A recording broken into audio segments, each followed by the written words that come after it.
Um assunto que devemos ainda abordar aqui é a utilização de amplificadores operacionais. Não, a ideia aqui, o objetivo específico não é a gente entender lá fundo. O estudo realmente dele vai ser abordado na disciplina de Eletrônica 2, lá do curso de Engenharia Elétrica do curso de IFPB de uma pessoa. Mas vamos trabalhar no modo que a gente possa obter funções de transferências. É o intuito aqui em sistemas de controle. Mas o que seja, de fato, em breves palavras, um amplificador operacional.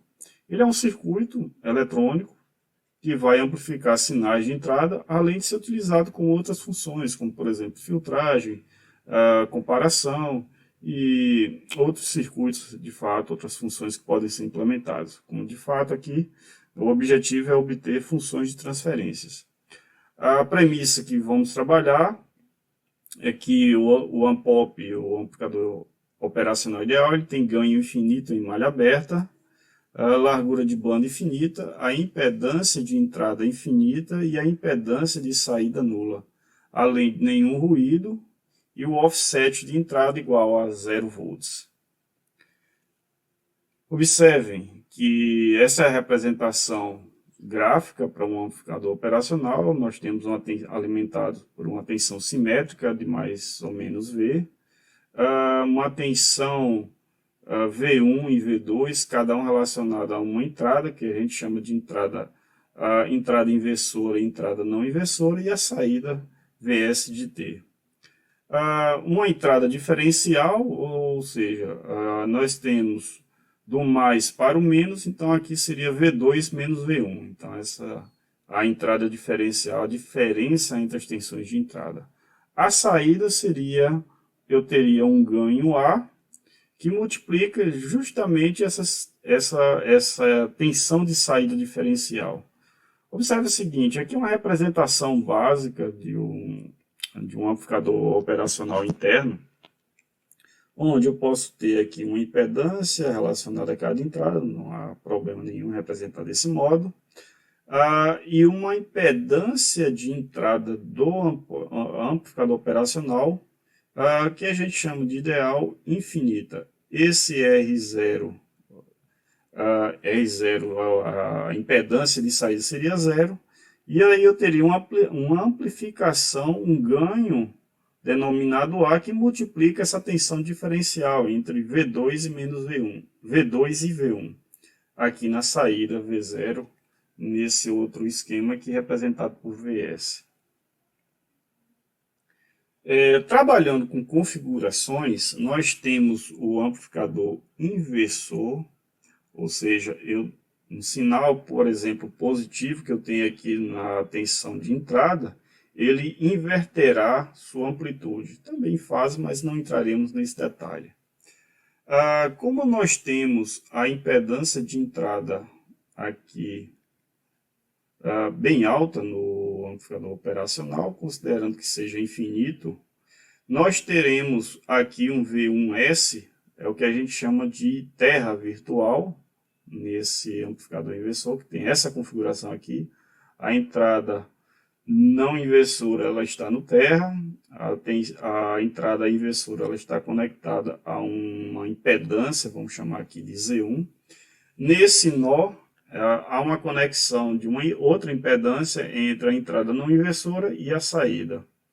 Esse V1S, ele é o que a gente chama de terra virtual, ou seja, devido à impedância muito alta, infinita no caso ideal, V1S igual a zero.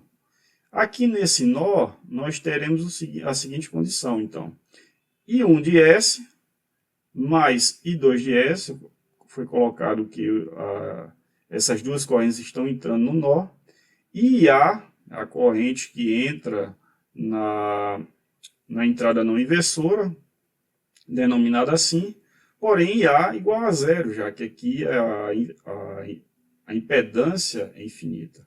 Então, nesse caso aqui, I1S é igual a menos 2IS.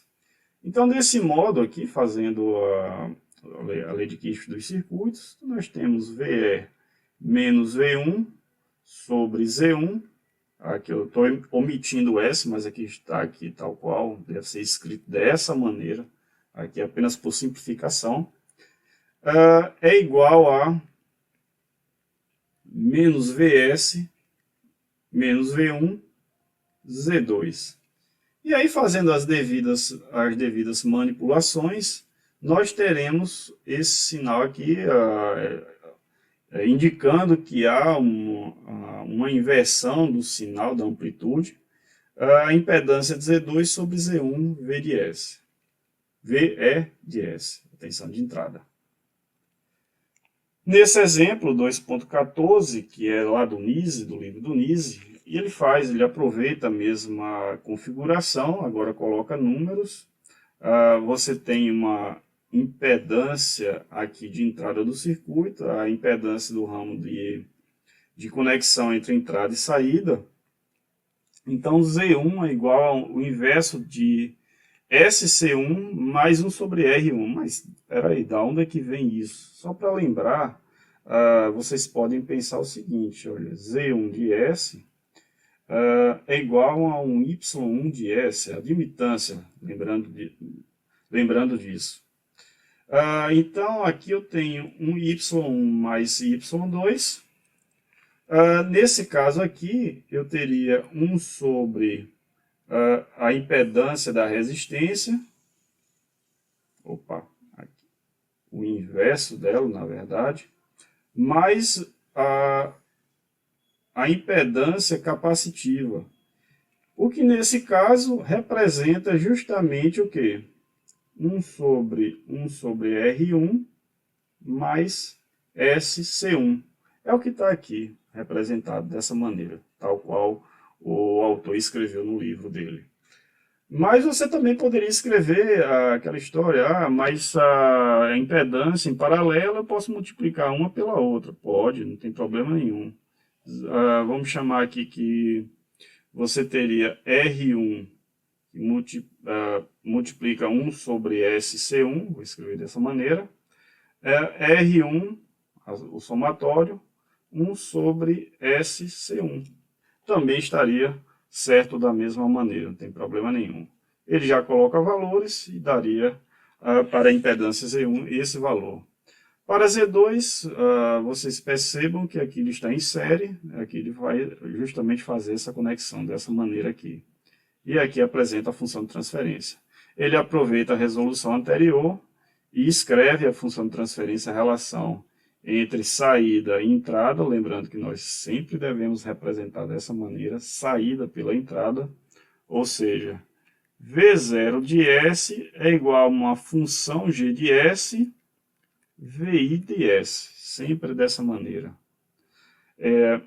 Uma coisa que eu quero alertar vocês é que vocês não precisam justamente ficar decorando essas equações de cada configuração. Vocês vão aprender outras configurações ao longo do tempo, por exemplo, filtros, existem outras configurações aqui relacionadas a amplificadores operacionais, mas sempre utilizando a manipulação algébrica tal qual nesse slide 18, para que vocês possam trabalhar da melhor maneira possível.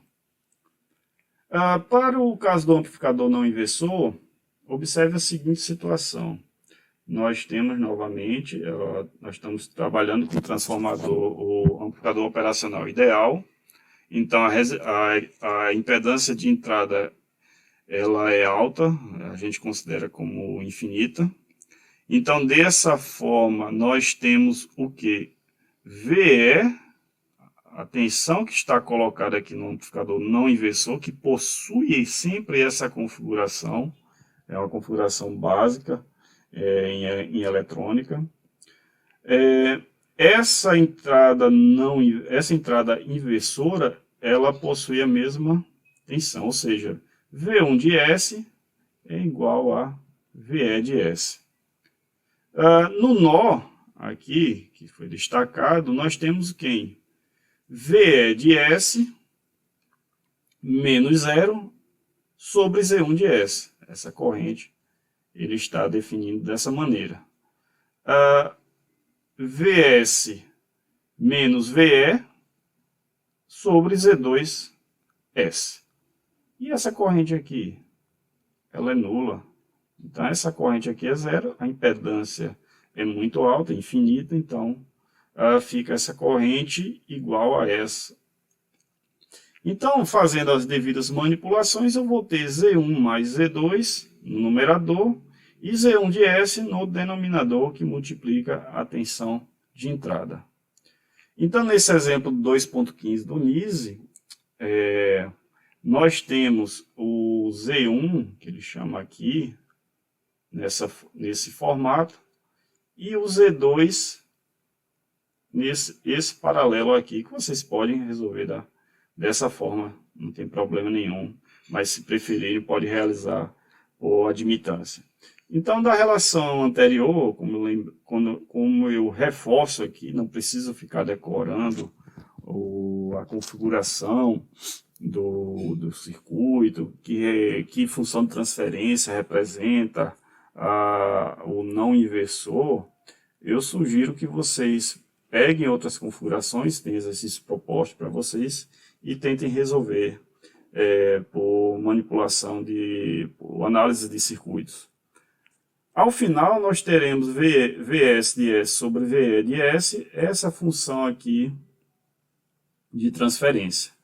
Lembre-se que o ideal é você representar por um polinômio, o denominador por um polinômio mônico, ou seja, vamos chamar que isso aqui seja A, isso aqui seja B, você pode chamar isso daqui de C, isso daqui tudo por D. Vamos deixar aqui em aberto, mas seria uma coisa dessa maneira aqui, ou Vs, Ve de S, S ao quadrado, B sobre A, eu vou passar, ele vai ficar polinômio mônico, o coeficiente de maior ordem ele fica igual a 1. Então eu passo ele dividindo, e aqui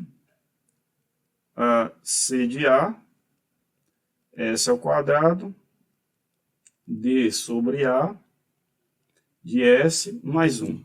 Então é uma forma de melhor representar a função de transferência, deixando sempre o denominador o polinômio no formato mônico. Bem, existem outras modelagens, outros sistemas dinâmicos que podem ser, de fato, modelados pelas diversas equações fenomenológicas, como, por exemplo, sistemas fluidomecânicos, onde está envolvido sistemas hidráulicos e ou pneumáticos, e também sistemas eletrohidráulicos ou eletropneumáticos, sistemas mecânicos translacionais e rotacionais, sistemas mecânicos com engrenagens, sistemas eletromecânicos, sistemas biológicos, químicos, térmicos, entre outros, mas não focaremos nesse tipo de modelagem. Não seria o objetivo da disciplina de controle 1 abordar as diversas equações fenomenológicas, os diversos sistemas dinâmicos. Algumas referências, mas não são limitadas a essas, que vocês podem encontrar mais informações caso necessitem, estão nesses 3 livros. Existem outras referências, mas de fato eu não entrarei na seara, vamos dizer assim, da modelagem baseada nas equações fenomenológicas, apenas no que a gente já conhece do nosso dia a dia, que são os circuitos elétricos e os circuitos eletrônicos baseados em ANPOPs.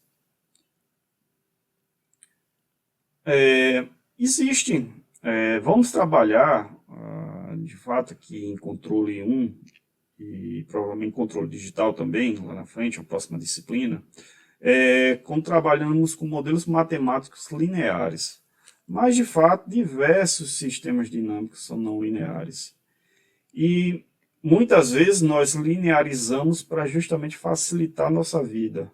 Mas, de qualquer forma, quando linearizamos, eles são limitados. Então, por exemplo, eles estão dentro de uma faixa de operação que a gente consegue linearizar dentro dessa faixa, e aquele comportamento dinâmico se refere apenas àquela determinada faixa, uma representação matemática aproximada. Sistemas mais complexos, obviamente, eu vou trabalhar com sistemas não lineares, mas não é também o objetivo da disciplina de Sistema de Controle 1. De fato, o que um sistema não linear é se o princípio da superposição não vai se aplicar a ele, ou seja, eu aplico duas entradas simultâneas, porém eu vou considerar as entradas de forma individual, e aí somando esses resultados, eles não vão obter a mesma resposta. Então, essa é uma característica básica relacionada a sistemas não lineares. Aqui uma representação por meio de gráfico do sistema linear e aqui na B, o sistema não linear. Existem também alguns efeitos devido ao uso de componentes em sistemas de controle, que é a saturação de amplificador. Na verdade, você impõe uma entrada, há uma relação de saída, mas à medida que chega em um determinado ponto, essa relação não se torna agora não linear. Então, existe saturação de amplificador, existe também saturação em atuadores. Isso tem que ser trabalhado de uma melhor maneira, a gente tenta linearizar, mas, como eu falei, a gente não vai trabalhar dessa forma aqui, ainda não, nesse contexto da disciplina de sistemas de controle.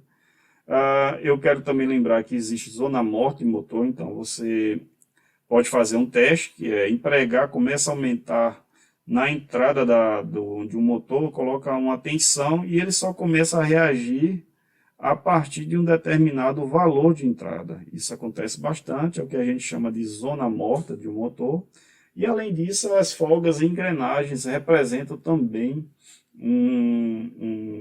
uma não linearidade em sistemas de controle, que precisam também de alguma forma ser tratadas. Não vamos tratar nenhuma das três aqui em sistema de controle 1.